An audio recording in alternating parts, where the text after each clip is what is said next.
two wards that wasn't paid for, a prescription drug plan that wasn't paid for, and now all of a sudden he's the fiscal hawk. And I just want to know, why is he leading budget talks? Well, that's a question for the Republicans. He does chair the Budget Committee. They are in power. But when you look at the fact that when President Clinton was in office, the president left us with a budget surplus.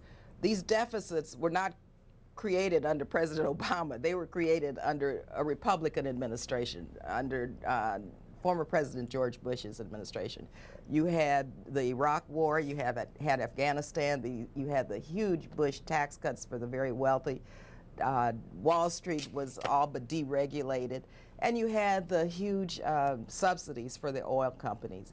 And that's primarily the way we got into this deficit mode. And so to see a continuation of the Bush policies and to realize and to see how the Republicans want to dig us further into debt and into those policies as we move forward to try to reduce the deficit and to create jobs just doesn't make any sense. And so I think that's a question that the public needs to ask the Republicans. And I think that the public needs to remind, or to be reminded, that this deficit was not created by this administration, but was created by the last administration. And so to begin to reduce the deficit by doing the same things that the Bush administration did in terms of its economic policies is just not right. And it's wrong. It's really wrong, first of all, because it will hurt the most vulnerable, but it's just downright fiscally wrong and totally incompetent, if you ask me. And Barbara Lee is also an author. The paperback of your book is coming out, is that correct? Yes, the paperback of my book,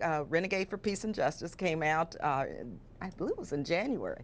And it's my memoir, an autobiography. Very difficult to write because I'm a very private person, and you know, in a memoir you have to write about some real things that have happened in your life. And so I write about some of the challenges as a young single mother on welfare that I had to go through as a former victim of domestic violence and some other issues, but how those experiences as a young African-American mom helped me shape and frame my points of views in terms of my politics and my policies, and why I'm so passionate about some of these issues, because I know what it's like to live like so many young people have to live, and so many single moms have to live, and that's just living on the edge. And so I write a little bit about that. And when the book first came out, Book TV covered Congresswoman Lee talking about her book. If you go to booktv.org, type in Barbara Lee, you'll be able to watch that presentation. As always, thank you for being on the Washington Journal. Thank you. Really a pleasure to be with you this morning. Coming up next, we're going to